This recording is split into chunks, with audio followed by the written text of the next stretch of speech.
Hello folks and welcome back to Medieval Total War. I am Step and this is going to be part 21 of my early campaign where I'm playing as Egypt. And we left things off in a stable position, although we are at war with 4 factions. It's all being managed pretty well, I would say. 2 of those wars are simply European crusades that are sitting on my borders, and I'm just waiting for these crusades to dissipate and go away. The French crusade is very low, 79 men, so this one should be disappearing sometime in this episode. Followed shortly by the Italian crusade, I would imagine. With only 291 men, it's going to be sitting here in the province of Rome until it also goes away. So hopefully that opens up a little bit of an opportunity for the Turks to maybe make a move and maybe get some more territory. I wouldn't mind having, them survive for a bit more, and maybe just become some players on the field, on the map. Now, I am also trying to get the Poles to try to reemerge as well. Silesia seems to be the best opportunity. I can't remember if they owned Silesia, but maybe they did. And if not the Poles, then the Germans, right? The Germans also, I want them to reemerge. Again, I can't remember if they owned Silesia. It would have been the Poles, right? But the Germans, I don't know if I'm going to get them to reemerge until I have another civil war amongst the Italians or the French. The former German provinces that are now held by the French are all pretty secure. I mean, they're really not dipping too low beneath 200% loyalty because of the massive amount of French soldiers that are in these provinces. Switzerland is my best opportunity, but even there, I have a 1 Valor spy. At least one of my spies is 1 Valor. I think it's you. And even with him, loyalty is sitting at 153%. So, yeah, I think my best chance of causing a German reemergence will be the French or Italian civil wars, whichever one happens. It's not a guaranteed thing, when the crusade fails, but that's my best opportunity, I think. Other than my wars with the Italians and the French, my other war is against the Byzantines, who are not doing very well. After a couple of civil wars and, of course, the Mongols themselves, the Byzantines are stuck on like a couple of territories, and their emperor and all of their heirs are stuck here in Pomerania. So once Pomerania is taken, that's going to be it for the Byzantines. I did check their other territories here in Wallachia, and then Lesser Armenia, and then Rum, and then the other island provinces of Rhodes, and then Crete. Yeah, their only heirs are in Pomerania. So once Pomerania is taken, that's going to be it for them. And that is why I am working on taking these island provinces, because I would like it so that if I can get a Byzantine reemergence, I don't want it to be stuck here on an island province. I want it to be out on the mainland where it can actually do something and be somebody. So yeah, I'm going to be working on these provinces. I actually had kind of a tough fight here in Cyprus, so I'm working on getting my armies resituated so that I can go back to taking Rhodes.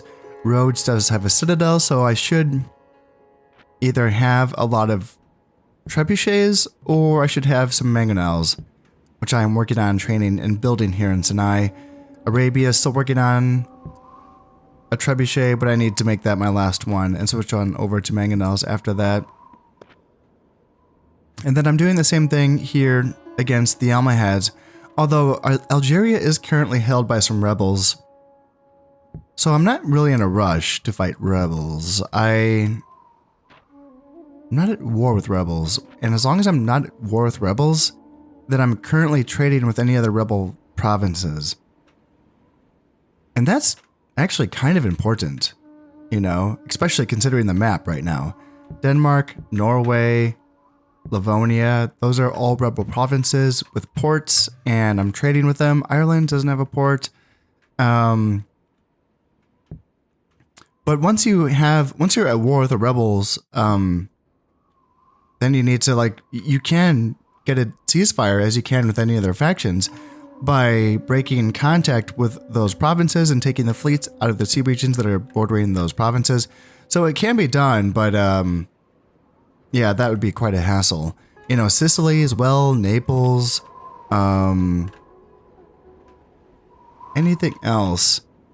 Like, that's a decent handful of, provinces. Anatolia does not have a port. That port is in Lesser Armenia, so they don't count. But yeah, that's actually something that I just thought of, really, because I was thinking about going after Algeria just for the fight. But that would not be smart, even though I do have boats in pretty much every sea region. Not quite all of them. I need to have a boat in the Sea of Crete and the Central Mediterranean. But other than that, I'm looking pretty good. I don't have any enemy boats in the water as well. So I'm looking pretty good here. And yes, I am in the positive financially. I'm making 2,000 florins per turn. But, you can see how starting a war with the rebels, like you attack one province and you're at war with all of the rebels on the map, So I don't think that would be smart. Especially considering that if I'm going to be creating some civil wars, then there's going to be more rebels on the map, right? So yeah, that's something that I should probably avoid for the time being. Yeah, maybe put this campaign on hold for a moment. Sure, I could skip around them and just use my navies to attack Morocco. I'm really not in that much of a rush, honestly. The whole Almohad campaign was just kind of a side project to do. Since they weren't accepting a ceasefire with me, I just felt like I needed to teach them a lesson and make money off of their provinces. If they weren't going to, let me make money off of trade with them, then I figured I'd take this gold mines and make some money that way. So that's the reason why this is happening. And I don't really, feel an urgency to keep pushing this. I can get around to it if I want, but really the main thing for me, it was, as I've kept talking about, is try to influence the map, and try to go, cause things to go in my way. I am currently behind still on, my glorious achievements. I'm still behind the Almohads, the Byzantines, the French, the Italians, even the Hungarians. Like, it's really funny how long it takes for the Egyptians to catch back up, I guess. But yeah, well, I have plenty of time left on this game. My next counting period is the year 1275. It's currently the year 1255. So yeah, there's still a long ways to go. So I am getting troops retrained so that I can get an army back together so that I can attack Rhodes. So that should be happening sometime in this episode. In fact, I could just bring soldiers on over from Tunisia since I won't be attacking Algeria right away. So that's an option as well. It's mainly just about getting enough artillery to get through this citadel. I think that having those 6 trebuchets was just enough to get through the citadel in Cyprus. There's no defensive structures here. No, it's just that, I meant there's no defensive upgrades here. So no, it's just the citadel. So that's good at least. But still, I should have at least 6 trebuchets, if not a couple of mangonels. Because what do they have here? 3-star general, Pronomai Legion, so decent heavy cav unit, and then basic horse archers, a really beat up archer, spearmen, and a beat up unit of step cav. Yeah, very, very low stuff. Another horse archer unit, and then 2 units of peasants. Yeah, pretty low tier stuff. But if they escape into the citadel, then that might be a bit of a harder fight. Okay, we got some unrest in Prussia now, which isn't quite exactly what I was hoping for. I mean, come on, where's my reemergence, right? Alright, gold mine is finished here in Tunisia, and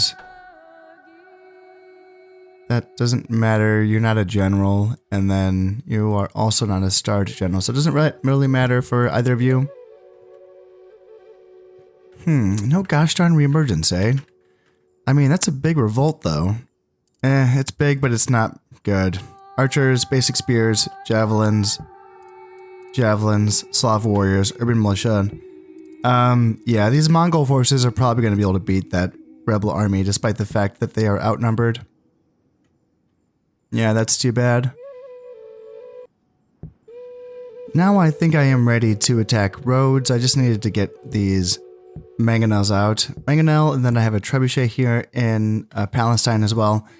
And then, let's see, I got a peasant here in Cyprus. Cyprus should be good. So 4 trebuchets, but plus the leftovers from the battle in Cyprus. I forgot who was leading the army in Cyprus. So I brought over Hamza al-Mustain, and he is an unhinged loon. That's not good. -3 morale. 4 command stars, though. He's been hanging out here in Tripoli in this command stack for a long time. I figured I'd give him a chance here, so let's bring him on over to Rhodes. Cyprus. Ooh, Cyprus is not going to be happy with that. So let's bump that down, and yeah, training more peasants will help out as well here in Cyprus. So that should be fine. And let's see, send over some mangonels. You go, you guys get retrained here, that's fine. Send over another trebuchet. And then I have these forces I can send over from Tunisia. Oh, I can't send them over. Oh, right. I don't have a port in Tunisia yet. Oh, shoot. Okay, not a big deal. I can just send some troops over from Antioch, I suppose. I am all set and ready to invade Rhodes now, so I will be facing off against their 3-star general here, but the force itself is pretty pitiful, so yep. My force is, yeah, well balanced, I suppose, so this should not be too much of an issue. And it's a really cool map. Look at this. Yeah, I like these maps. Nice, hilly, some good variety. You know, got the ocean there. Right off the bat, let's get started here, and you can get my guys. I want the naphthas in front, like that. Then the archers right behind them, and then let's go Saharan Cav.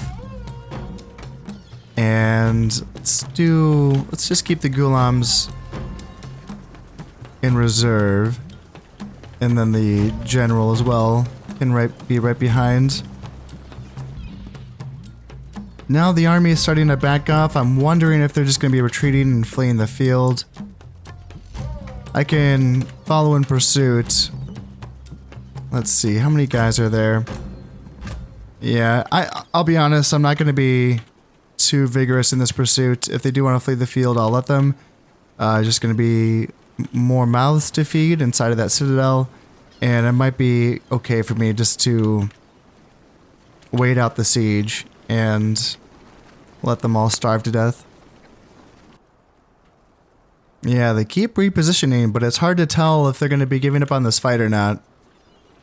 So far, they're not giving up. They just keep repositioning. That's okay, though. Once we get up on this high ground, and essentially the terrain will be even between the two armies, we will see how they really feel about it. If they want to keep retreating into the lowlands, then we can just simply surround them by that point, I think.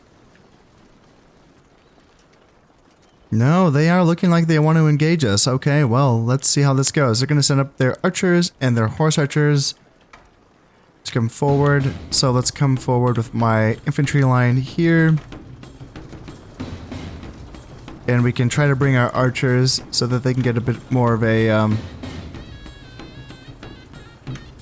better incline there. And yeah, we'll just keep our Saharan Cav back. Kind of like that. General can come forward, and then the Ghulams can just remain in reserve. But now my desert archers are going to be able to start firing, and these peasants have very little armor. I mean, I have 4 units of desert archers, and they can tear through peasants, they can tear through the lightly armored horse archers. I got grenades up front as well. The naphthas can just really blow apart these peasants. So, yeah, take your pick, guys. Take your pick. You want to get blown up? You want? Wow, I can't believe they The peasants are still charging despite the fact that they just got blown up and they got shot. Yeah, wow, those are some brave peasants. Why, Naphtha, why are you chasing them? What are you doing? I have you on hold position. That's very confusing.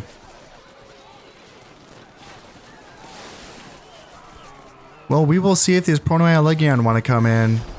And let's see, Sepcav are fighting my Naphthas. Okay, well, I guess you guys can retreat by this point. Or not retreat, but just, yeah, get back a little bit.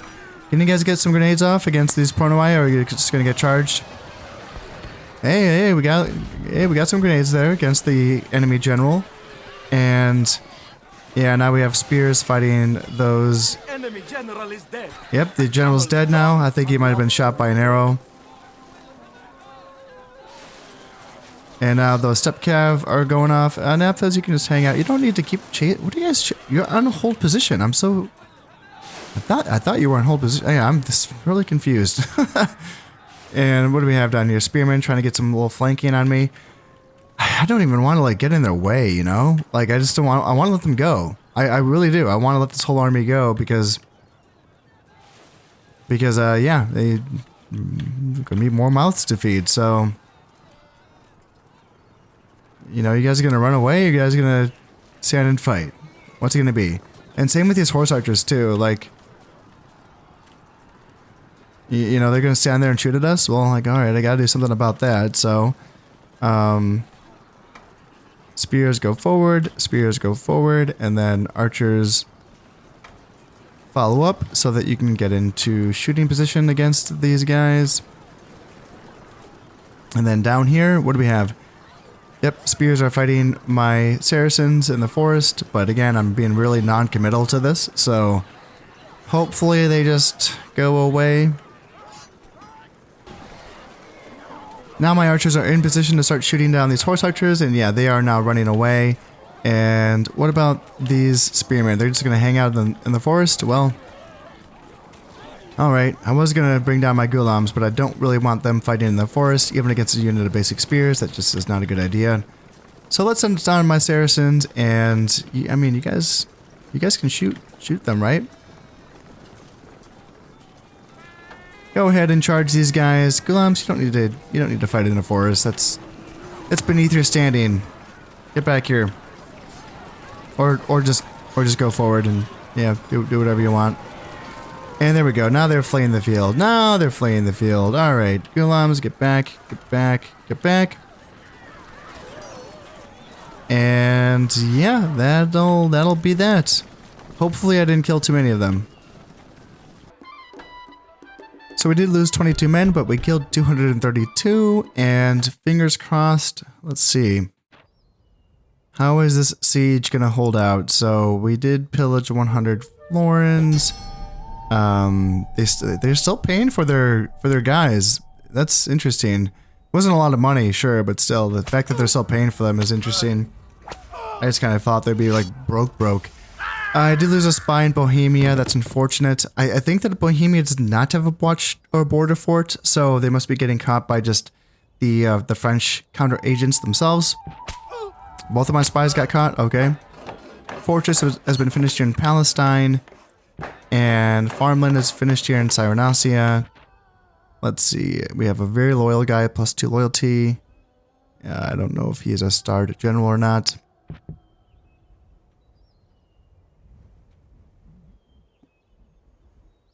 Yeah, it wasn't you, so it doesn't really matter too much. All right, how about this? So this is going to hold out for 4 turns, and they have, I mean, with their horse archers, that's a decent bit of firepower coming in. You know, 4 turns.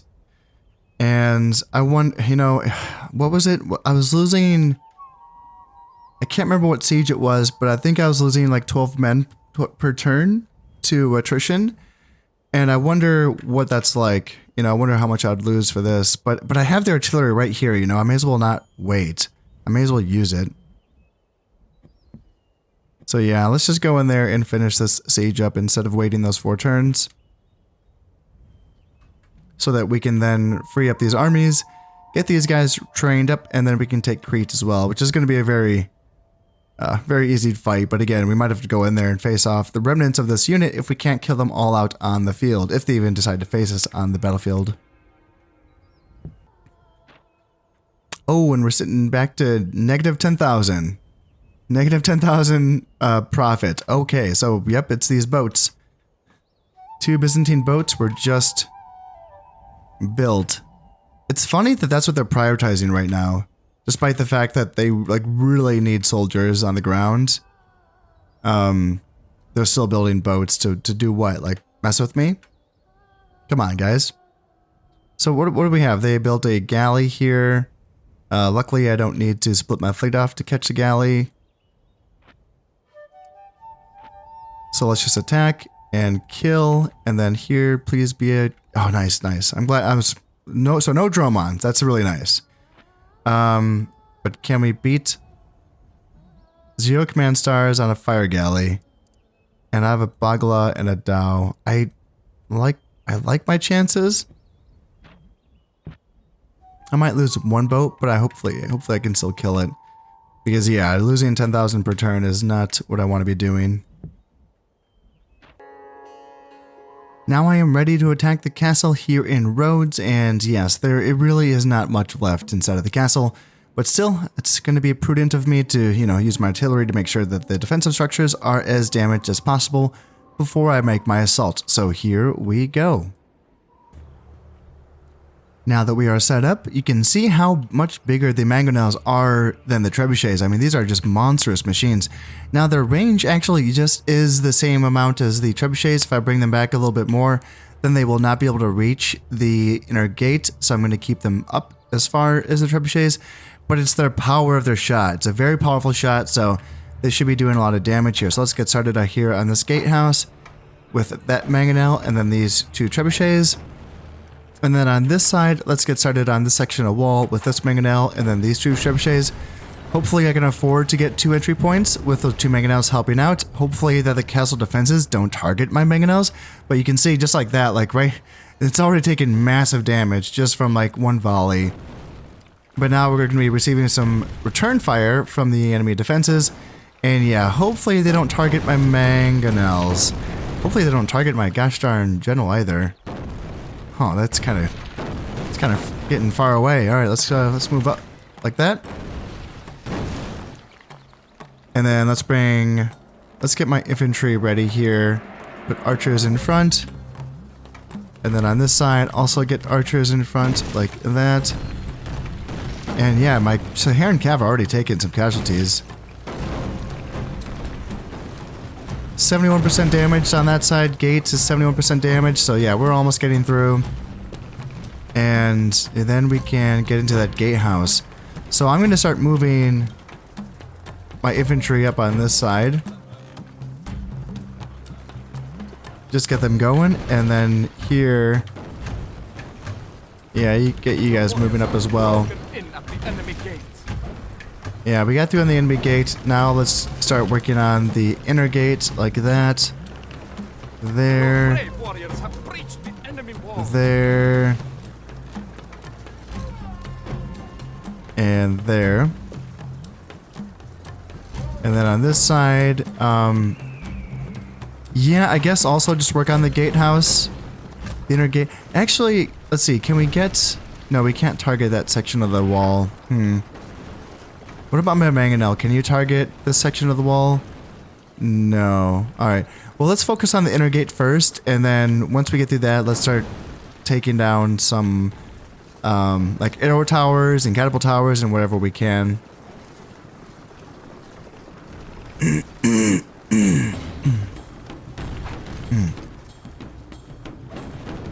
I should remember to keep an eye on my outside the castle scenario. Man, yeah, Saharan Cav are taking some casualties. Yeah, I did bring them just in case there were some like annoying units on the outside of this fortification, but I'm not seeing any right now. I know that the enemy does have a couple of units. What are my Saracens doing? What are you guys doing? And you guys are now shooting.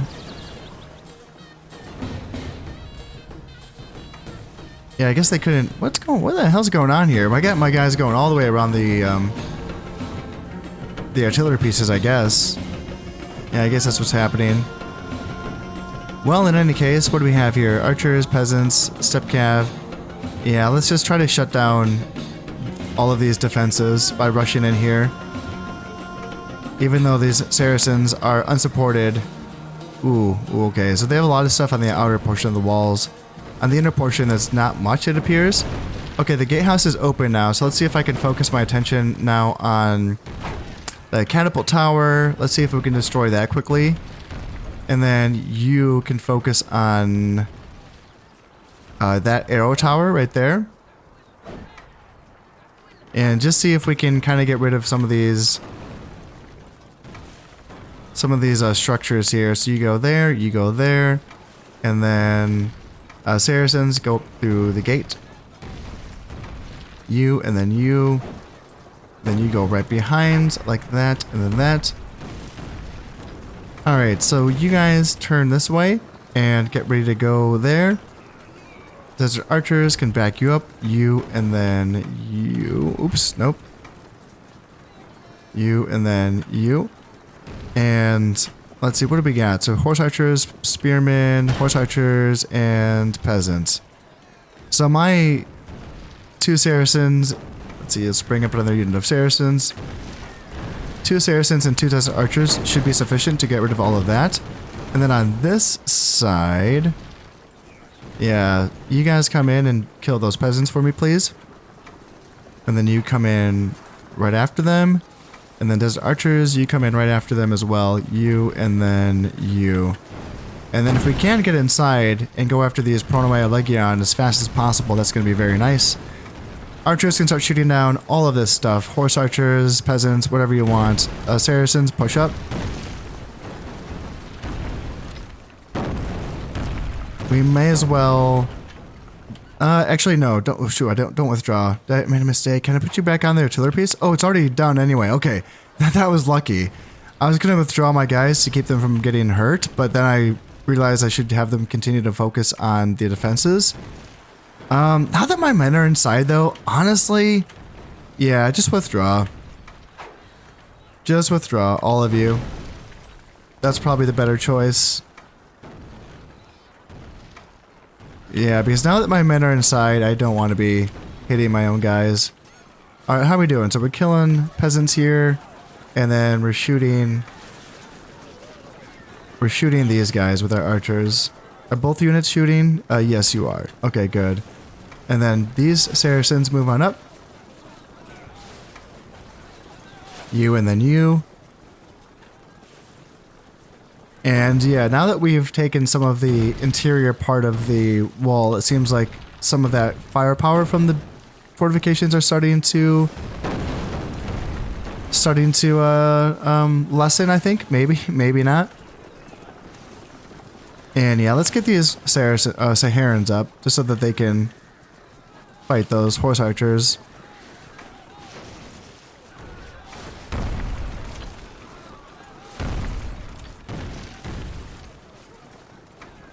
Alright, let's send our guys in so we have Saracens coming in. And yeah, these 2 units of Saracens should be able to beat these Pronoia Legion. Probably without too much issue. Although, yeah, you guys can turn around like that. And I'll put you on engage at will. And then you guys also come up and you can go on engage at will as well. And then archers, just move up. I don't want you shooting into my own guys. You move up as well. And then how are we doing on this side? Do we have the Saharans yet? Yes, we do. You guys can run into the horse archers. And then Saracens run as well. Go ahead, engage at will. Try to get these guys down. They can just try to run away from you, but there's not much place to run away in a citadel, so... Alright, so this is going to get wrapped up pretty shortly here. What, we have 11 Pronoia Legion left. Let's get my desert archers into melee combat, just so they don't shoot my own men. And then same with you guys. Also, just run on in. And these horse archers are not long for the world. 9 of them here, 7 of them here. Pronoia Legion down to how many guys? How many are here? 4 of them left. Ooh, yeah, we still got catapult boulders coming on in. The enemy general is dead. There we go. Enemy general's now dead. And we just have one more. There we go. He's down. Now we just have to get rid of these 2 horse archers, 1 horse archer. And then that's going to be it for the defenses of Rhodes. Yeah, we're still taking hits here from those catapults. There we go. Awesome. So we did lose 226. Yep, killed. Yeah, lost 226. Killed 186. Saracen infantry got 1 point of valor on them. All right. Rhodes is now ours. Yeah, we pillaged a bit of money, 2,400 from that. And let's see, what's happening to the Papal States? I thought I saw the Mongols invade the Papal States. Is that what happened? And the rebels have decided they cannot win the battle or retreating. Is this also from the rebels? Ooh. Papacy decided... What happened here? So the Papacy and the Mongols invaded Naples? And then, yeah, we sunk the enemy fire galley here in the Dodecanese Sea. And then we also sunk that galley in the Nile coast as well. So our economy should be back up to normal. The King of the Danes has died, and the mosque has been finished here in Antioch. Famously brave, nice. So +1 morale, +1 valor for this soldier. And then eloquent. Let's see, +1 piety, +1 acumen. You are not a governor, so it doesn't really matter. You are a governor, and you just got -1 acumen, -1 command. That's not good. So I might have Amir al-Ikshid. I might strip him of his title if it's gone below 4 acumen. So let me take a peek at this. It's a you. Yeah, you have 3 acumen, so let's strip you of that. You are the governor of Cyprus, and no longer. So let's bring my emissary over so that you can strip this general of his titles. And we will give the governorship of Cyprus to someone else. And then, okay, so this is where that general was. I was wondering what happened here. So he was the 5-star general that was leading Cyprus. So Fakir ad-Din, it's funny. I've been listening to the History of the Crusades podcast for the last few months. And without having looked this guy up, I think I just came across him in the podcast. And if this is the guy that I'm thinking of, then he was the leading diplomat of the Ayyubid dynasty during the 5th Crusades, or not the 5th Crusades, but it was the specifically it was like the French. It was the crusade of that French king, King Louis VII, was it? It was like his own crusade. It didn't get a crusade number, but it followed the same strategy of the 5th Crusade in that it attacked Egypt, thinking that if Egypt could be taken, then the Holy Land could be secured. And so this guy, if this is the guy that I'm thinking of, he was sort of put in command of the leader. What was he called? The leader. They weren't kings. I think he was one of the grandsons of Saladin, I think. And he held Egypt, and I think he also held Syria as well. And, but he was sick. He had tuberculosis or something. So he was basically bedridden, and he was dying. He knew he was dying. And this man, if this is the man I'm thinking of, Fakir ad-Din was this diplomat who had really good relationships actually with the emperor of the Holy Roman Emperor. Frederick Barbarossa II was this man who was born and raised in Sicily, and he had this really global worldly view of Muslim and Islam, the Islam religion and the sciences and all that type of stuff. And he developed this relationship during his own crusade with this man, Fakir ad-Din, who was this diplomat trying to form these relationships between the Muslims in the Holy Land and Emperor Barbarossa II of the Holy Roman Emperor, who didn't do much fighting in the Holy Land. He basically like negotiated his way to own Jerusalem, which is kind of funny. It was a really bad deal for him because the Muslims had already dismantled the defenses of the city. So it was like a really, really bad deal. But he was looking for like kind of a feather in his cap kind of situation to get out of the Holy Land without having to fight anything, which is, you know, it was kind of a weird thing. But what happened was during King Louis VII's crusade down here in Egypt, he was put in command of the armies since the, gosh, what were they called? They weren't the sultans. They were the, they weren't called emirs, were they? I'm really struggling right now. This is what I get for trying to record after working a New Year's Eve party last night. My brain's just fried. If you guys can't tell, I'm really low energy right now and really low other things. So anyway, the point is that he sucked as a general. Fakir al-Din. So like he was defending the coast. It's actually like a crazy story. They had this like medieval style, like coastal, like naval invasion, you know, with horses and men in armor and the small little rowboats taking them from the transport vessels onto the sea. And the coast is lined with like the Egyptian army, and they're being led by Fakir al-Din, but he didn't really like do much to order anything. And, you know, then the French were making their way onto the beach and they were forming these defensive infantry positions, you know, because they didn't have horses essentially. And it must have been like an insane thing to watch, like, you know, or to be a part of, you know, because naval invasions or sea invasions or anything like that, it's just like the hardest thing. Even nowadays, it's like the hardest thing to do. And back then, like there was just no doctrine for it, you know? It's just a wild thing.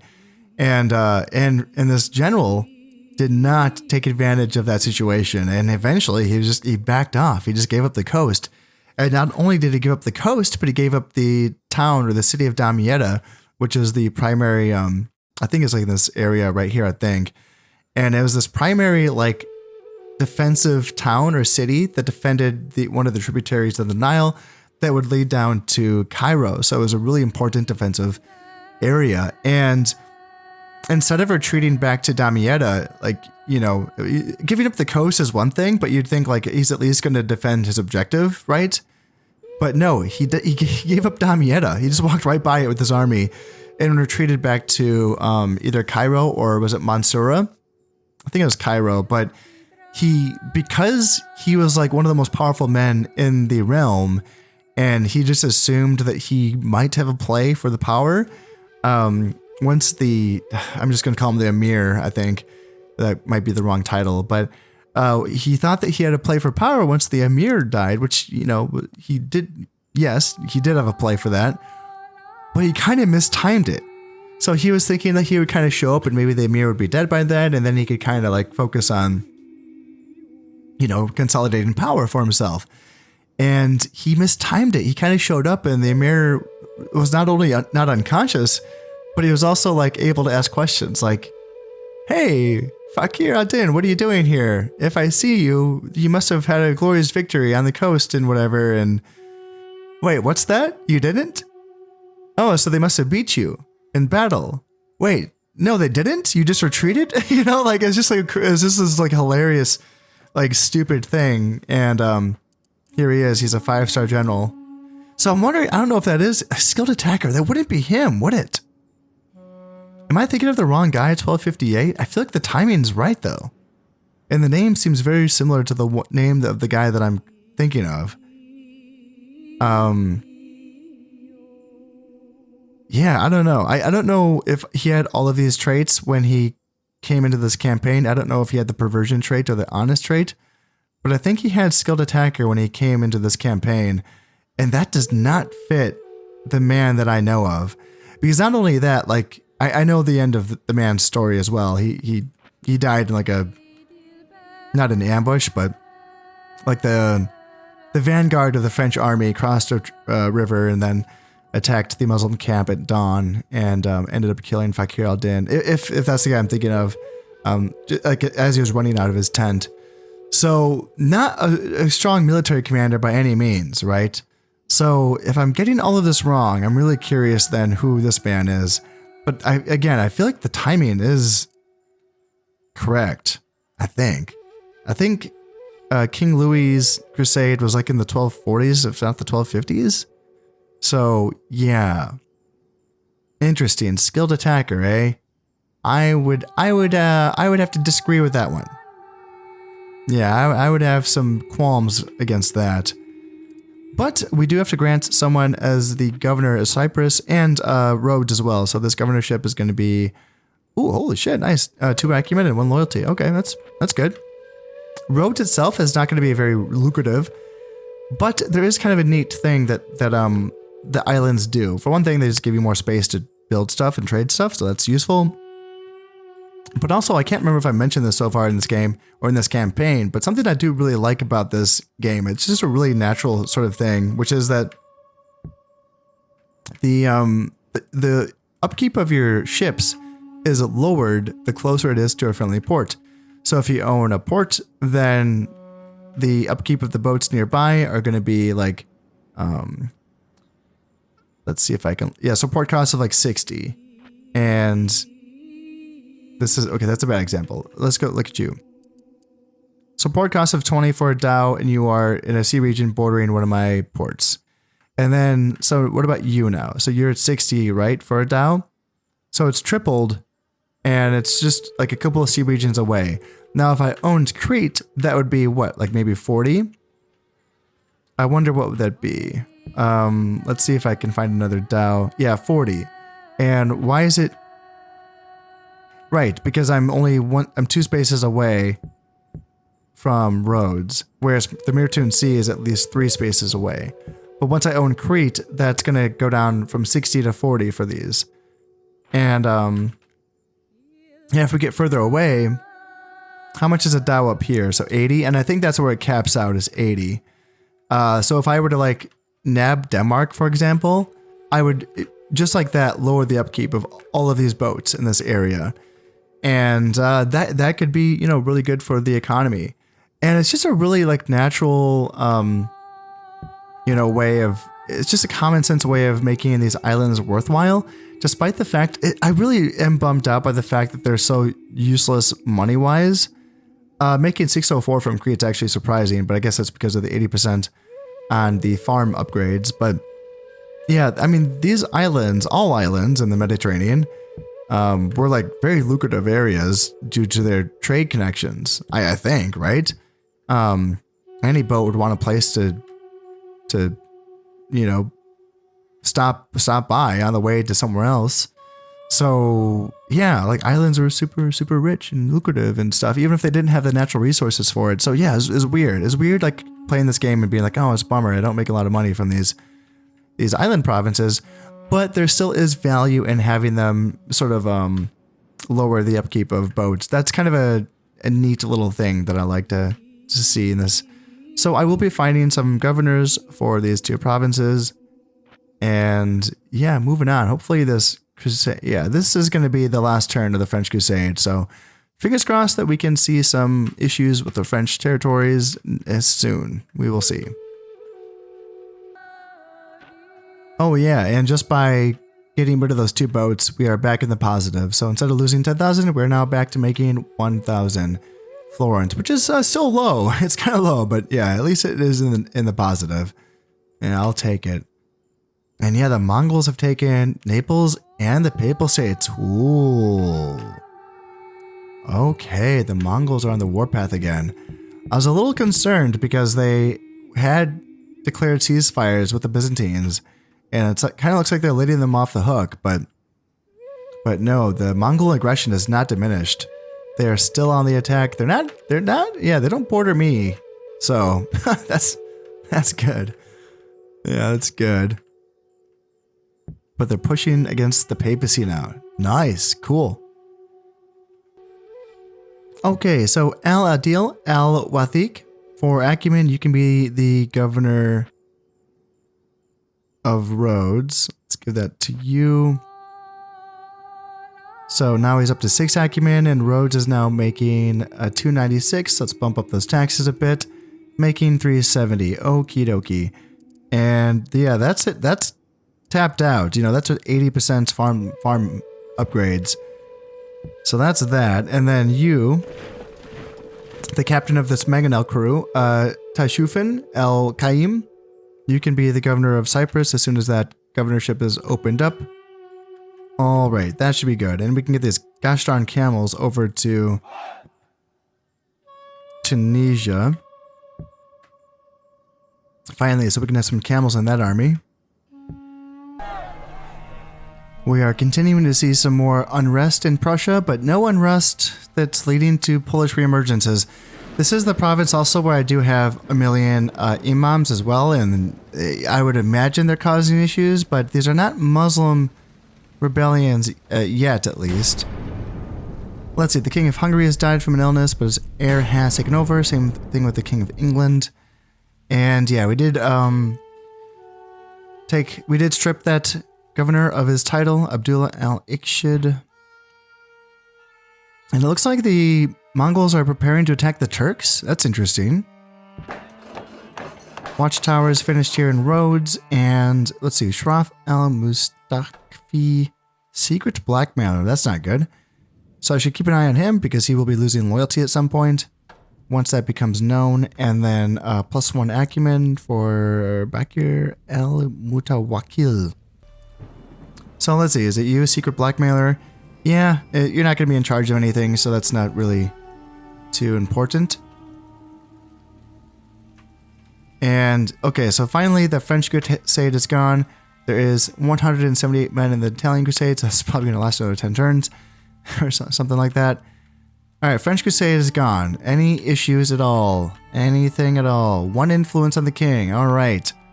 1 freaking influence. So are we going to be seeing some issues with the French? French loyalty, perhaps, maybe? Anything at all? Might have to wait till next turn. Okay, wow, here we are. Gunpowder. Thanks to the arcane skills of the alchemists, a new substance, gunpowder, is now available. While it may have the sulfurous reek of Satan when used, be fit only for peasants and make a horrendous racket, it can only be a matter of time before gunpowder appears on the battlefield. Awesome. And what do we got here? Any generals or governors? Okay, nope. And let's see, I think I can start building something. There's any places where I don't have any buildings? Because the Egyptians, I believe, can build the... So, oh, it's funny. We can build both of them at the same time. We don't need the gunsmith to build the gunsmith's workshop. It's a funny, like, building quirk. So, the gunsmith, the tier 1 gunsmith, is only available to the Egyptians. It's something that I believe is a tier 2 building. It's meaning that it needs a keep to build. So, of course, by the year 1270 or 1260, there's going to be like an absolute, bunch of... You're going to have keeps everywhere, right? I have like fortresses everywhere, So, like, having a keep so that you can build a gunsmith already isn't that big of a deal. I think you need a fortress or a castle, not a fortress, but a castle to build a gunsmith's workshop. And the gunsmith obviously is not a prerequisite for... Well, I mean, as you can see, it's not. I can build both of them. But all the other factions, this is their tier 1, basically. The Gunsmith's Workshop is their tier 1 gun building. It allows them to train handgunners, and then you get the next tier of gun building, and allows you to train arquebusiers. So what does a gunsmith build for the Egyptians? Well, it allows you to train Mamluk handgunners. Are they special or good or unique or in any way? Well, they're unique in that they're probably the worst unit in the entire game.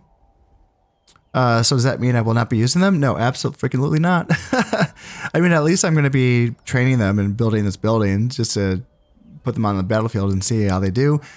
I think their shooting skills are exactly the same as handgunners, which is that they're short-ranged, inaccurate, all that bad stuff, really. But they cause fear if they do kill anything. It just sucks that units only get that morale debuff if they lose any men first. Which makes weapon systems that otherwise are pretty useless. Like, you'd think that certain things would be at least like, hey, they cause fear. So, you know, there's that. I think of like the ballista as in the same way, because the ballista causes fear, but will it ever hit anything? You know, probably not. And it needs to hit something for it to cause that fear. And handgunners are kind of the same way, where it's like, hey, it's a volley, right? A volley at least can maybe kill something, but they're so short ranged that you're only going to get like a volley or two before the enemy closes the distance with you. Now, basic handgunners at least have like decent melee stats. They have decent armor and like a little bit of an attack, something, but Mamluk handgunners take what's good in the regular basic handgunners and like takes all of that away. Mamluk handgunners don't have good armor. They don't have a good attack. I would have to check on that, but I don't think they have any of the melee capability that the basic handgunners have. So yeah, they're a bad unit. So let's build some. And yeah, just see what happens with that. I can't build that gunsmith right now. I think everything is building stuff right now. You do not have a keep. That's why. Yeah, Tunisia just has a fort. So let's not worry about that. Let's just get the... I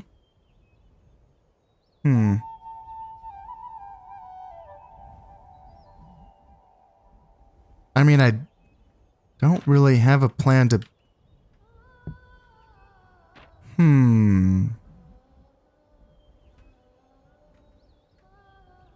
No, you just focus on what you're focusing on, Tunisia. Just do the gold mine complex, get some more money.